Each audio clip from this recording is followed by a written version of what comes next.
Hello, beautiful people, and welcome to another episode of TWV Vivencia, the podcast. In this second season, Bridging the Gap. In this second season, we are bridging the gap between some of the top dance companies in the whole world and our community.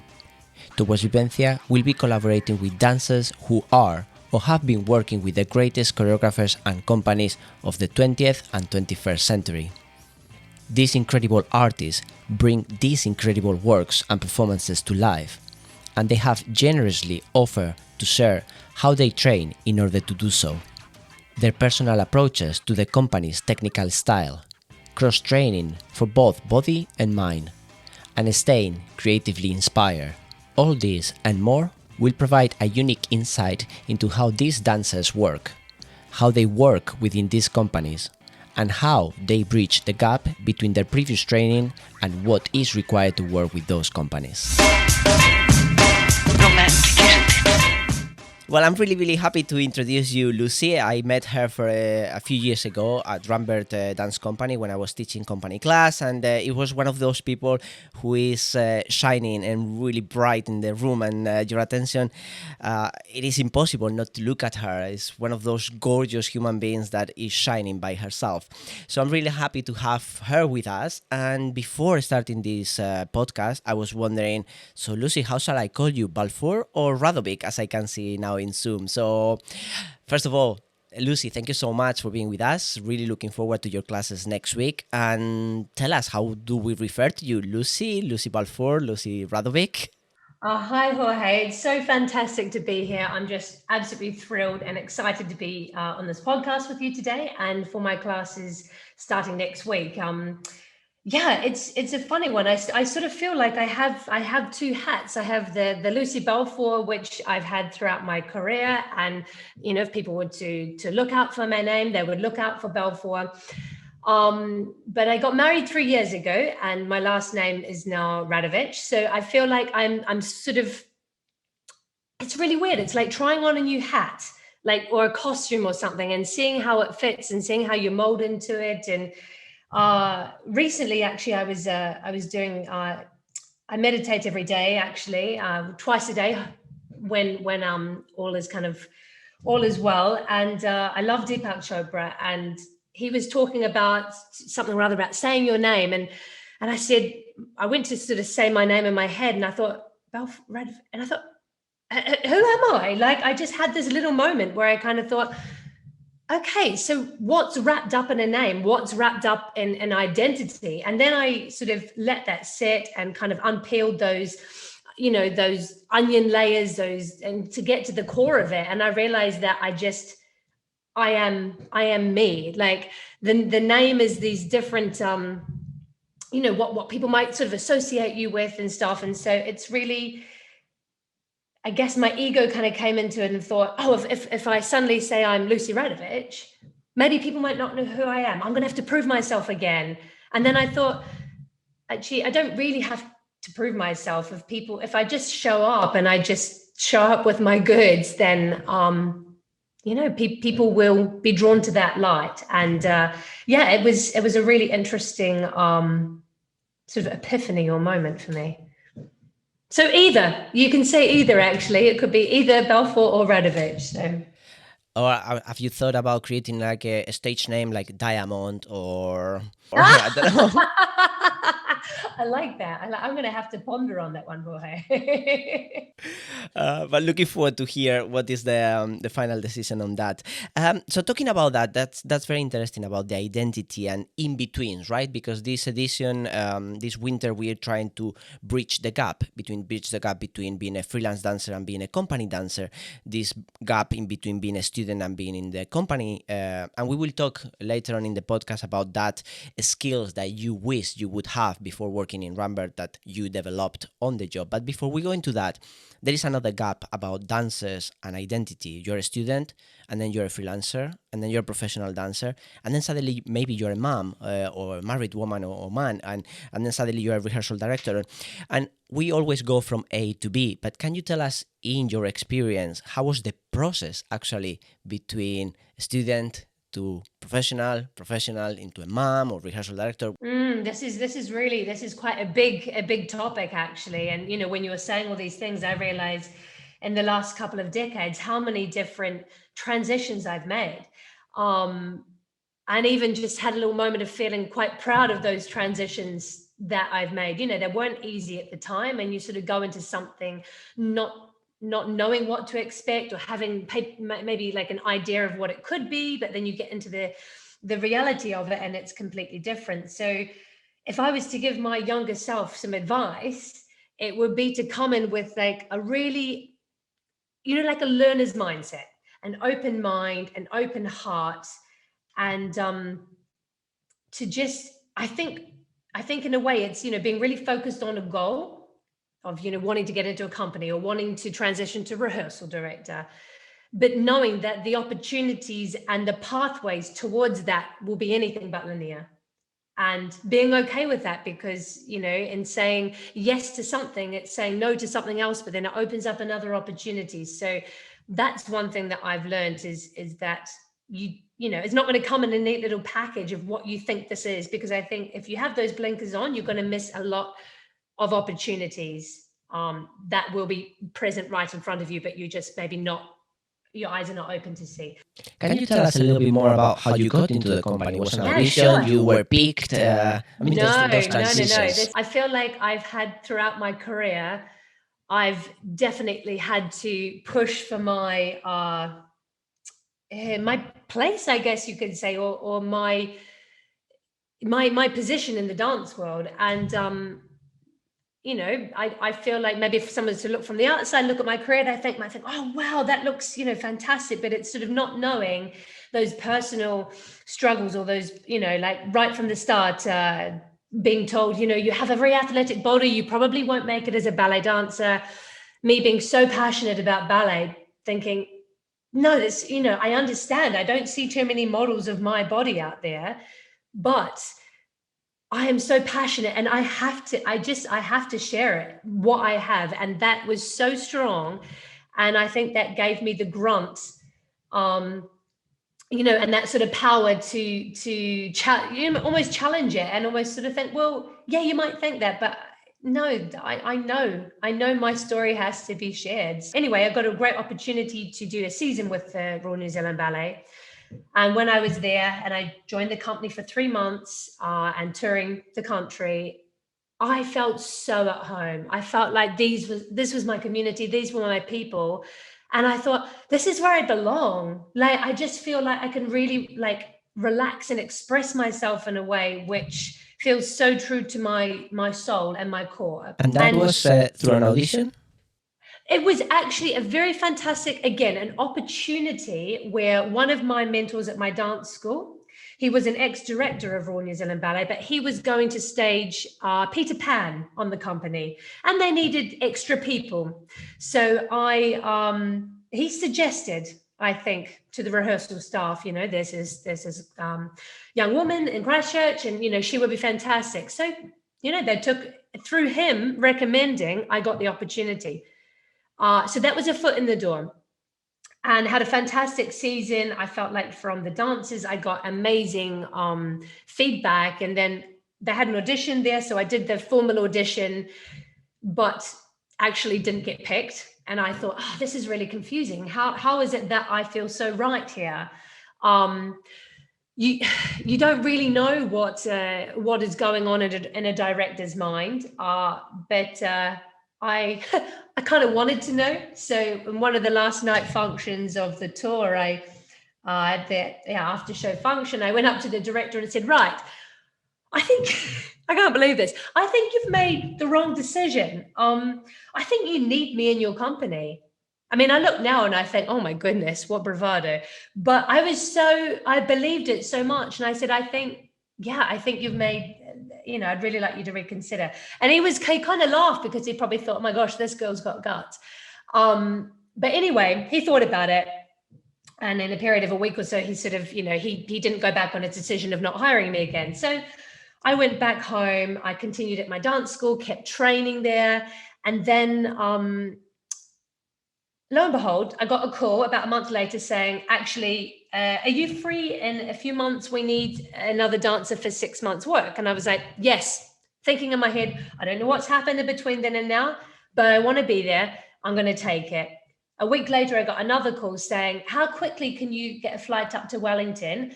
One of our dancers has just done her ACL ligament. So we need somebody to stand in for our 6-week tour of the UK. And I said, yeah, I'll be up there next week. Within a week, I was learning some repertoire. Within the next week, I was joining the company on the long haul flight to the UK and toured the UK. And sort of from then on in, I kept, I hate to use the word proving myself, but I kept showing up. I knew the work. I knew the parts I didn't even need to know just because I wanted to learn. I watched the dancers that I thought had it together and I admired for their approach to their work, and, asked them questions if I needed to. And from then on in, I was kind of in the company. So it wasn't an easy road. And again, it was also every year rolled around, you had to sign your contract again. There wasn't such a thing as a permanent contract. So there was that kind of on edge, but I was fortunate enough to be there for 10 years, dancing all contemporary and all the classics, and some highlights being the Queen of the Willies and Giselle under the directorship of Ethan Stiefel, which was a huge thing, and coached by him personally. So I look back and see that bravado, and I see how that has helped me, that belief, I guess, that my story and my gift needs to be shared.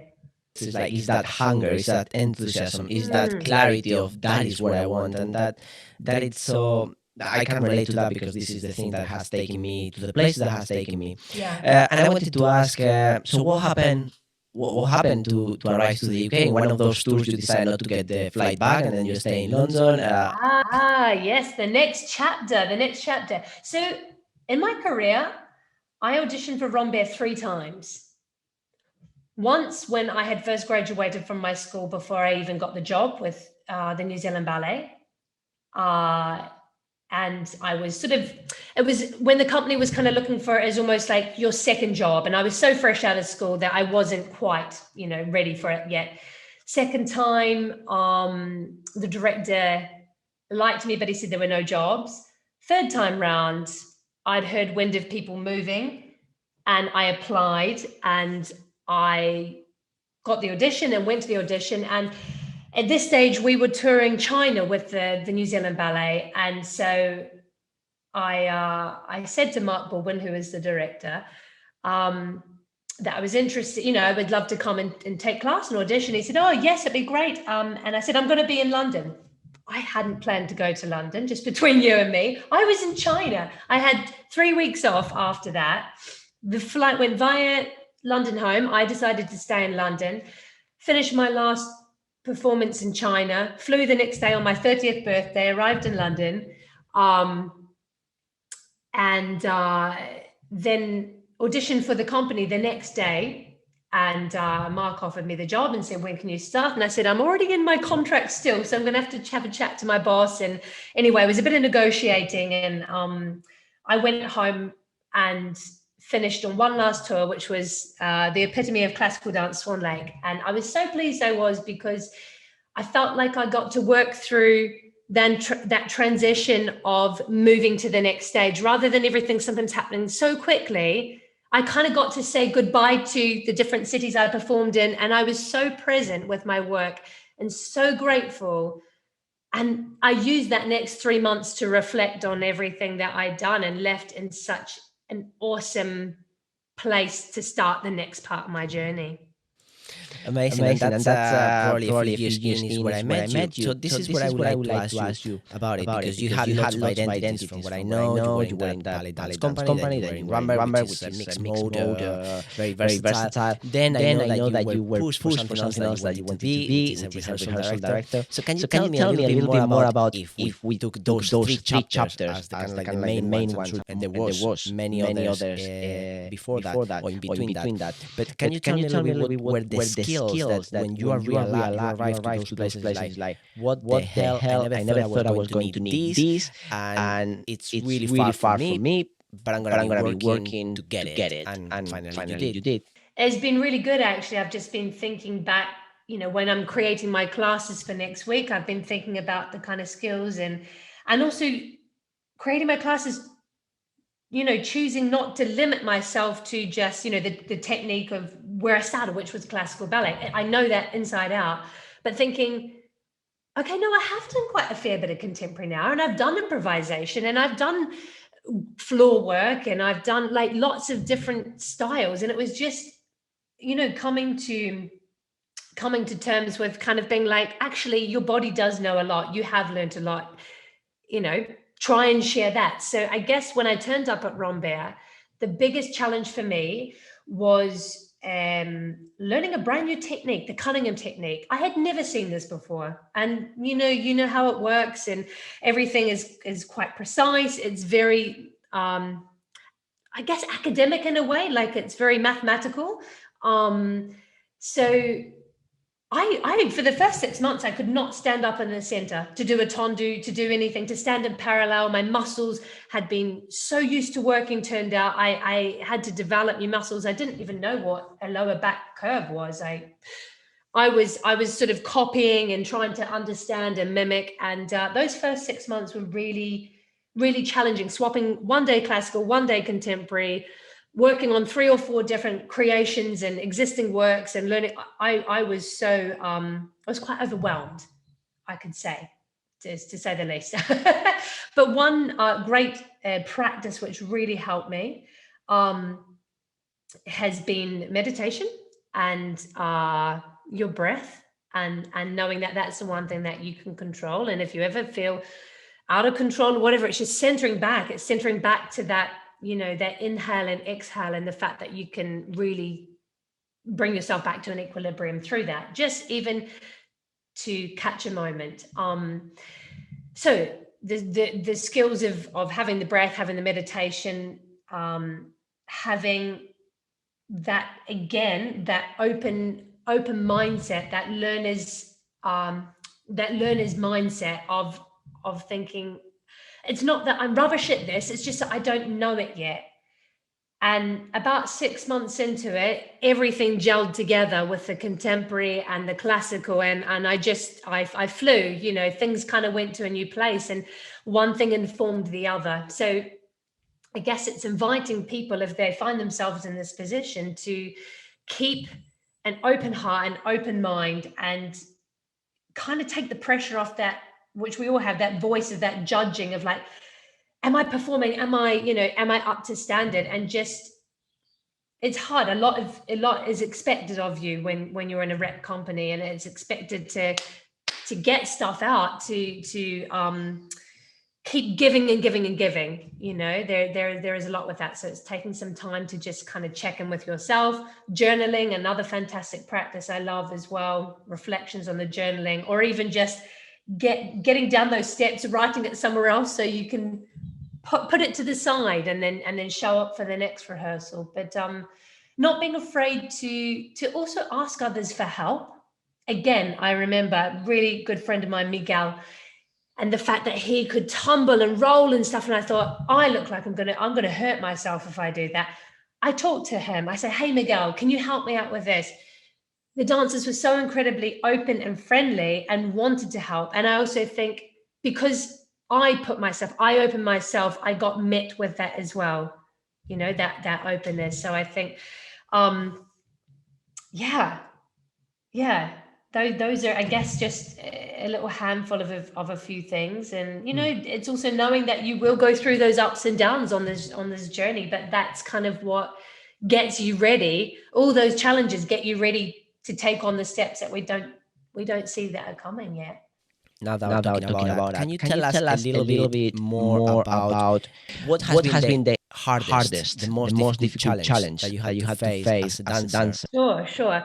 Hardest challenge. I mean, on the physical side, some works I found took me a long time to get an understanding of what the choreographer wanted, because the movement was possibly very foreign to me, and I have the tendency to kind of give my everything. But actually what I learned is sometimes it's about through relaxation and through the not trying and the playing, and the quieter quality. So I learned to develop the quieter, understated quality, as well as the ta-da, which comes naturally, I think, to me. But I think some of the hardest things actually were not necessarily, because we train our bodies every day. We train them to be robust, and we train them for the movements that are coming.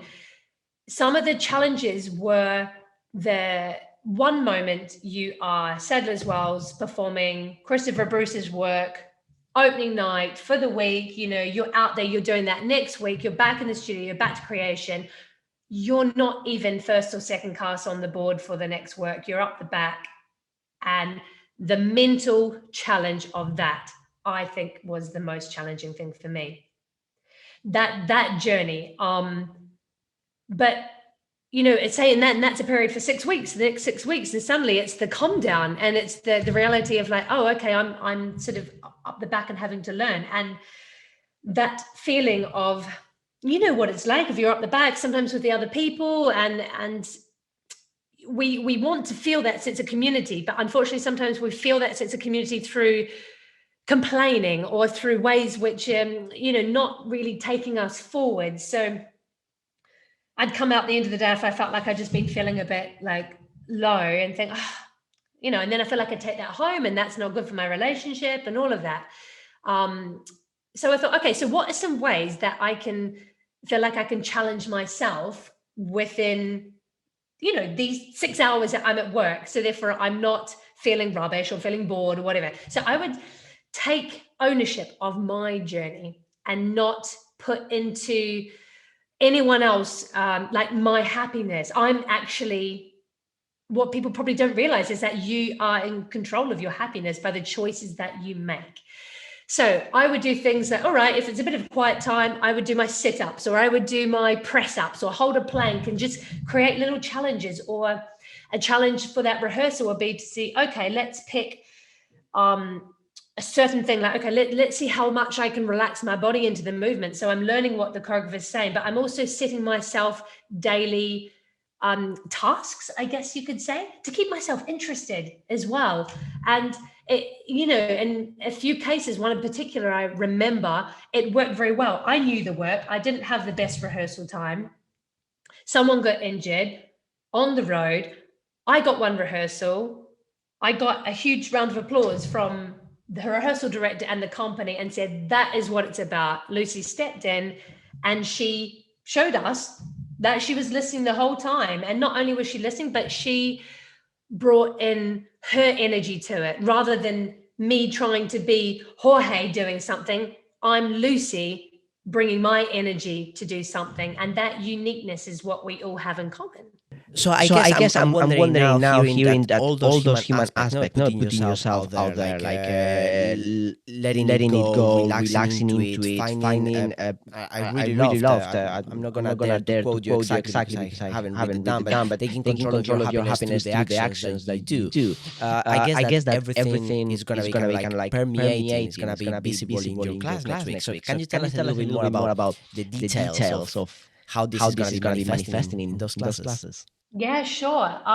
Well, it's been a really great challenge and an exciting journey to create my classes and think how I want to do it. And so I'm looking at a structure over the 5 days of swapping between the classical and the contemporary class, because this is, skills I have, and also within that having the contemporary class of something which is kind of loosely based on a Cunningham technique, which I really grew to love and really felt at home with. Actually, once I left Rambert, I look back on very fond memories of something that was a really big challenge, but that I take through as some of my best work. So playing with that, but then also playing with a bit of the improvisation and the release and the relaxation and the great artists like Christopher Bruce, who I got to work with, not once but twice in my time at Rambert, which is huge. And seeing actually how can I take these different styles. And so my classes will be, swapping classical, contemporary, and working with some more of release and more of the structure of the Cunningham work. And I hope to also maybe have some time for a little bit of question and answer in there as well, because I know that for me that was always an important thing, was to be able to have a place and a platform where I could ask some of those questions. Yeah. Well, that sounds like people who are coming to the classes are gonna be people who are coming to the classes are gonna up for a be treat. one But I more. have one more last question. But I have one You are more last talking question. Through the podcast, You are quite a lot talking about through the your podcast attitude, quite a lot how about you your were showing attitude, yourself, how you to were that showing director in yourself the New to that Zealand director in the ballet. New Zealand What was your ballet? conversation with Mark What Baldwin was your when he was the conversation director with of Mark Rambert? Baldwin when he And was the when, director of how was Rambert? your attitude And when you were learning how those was your workshops? attitude when you were learning those What would workshops? you like to be the attitude of the dancers? What would you who are like to coming be the the classes, attitude and of the what would you dancers who are coming to recommend the that classes? to be? What would you recommend? What I invite people to do is come along with an open heart and open mind.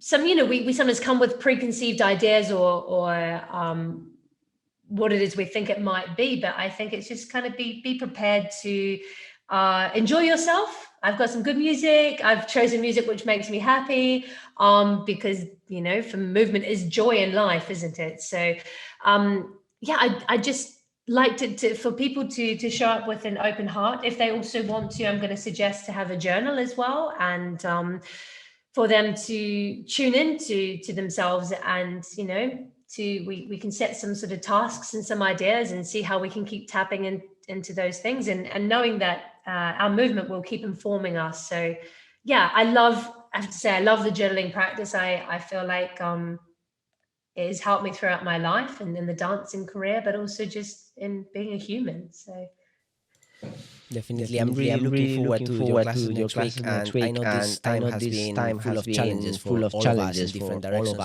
but one thing that I'm extremely grateful is to have the opportunity to get to work with people like you again that we haven't seen each other for 2 years, and I hold them very closely to my heart, like you. So Lucy, thank you so much for saying yes. Lucy, and thank you so sharing much for all your saying yes and expertise with sharing us all your next week, expertise and with for this us time in the next podcast. week, Really and enjoyed for this this time in the conversation, podcast. Really and enjoyed really this looking conversation. forward for next thank you, Jorge. This opportunity's been fantastic, and to feel that you saying yes to me being invited into this community, I realize that is at my deepest soul, that is the part which really resonates, is having that community and that kind of belonging. So thank you. That's what We want want Towards towards to be a place that everyone propose propose what what they they want want to to do, do, and and we we create that space for every dance artist in the world. Thank you for being part of that, and I'll see you in a few Thank days. you. thank you, Lucy.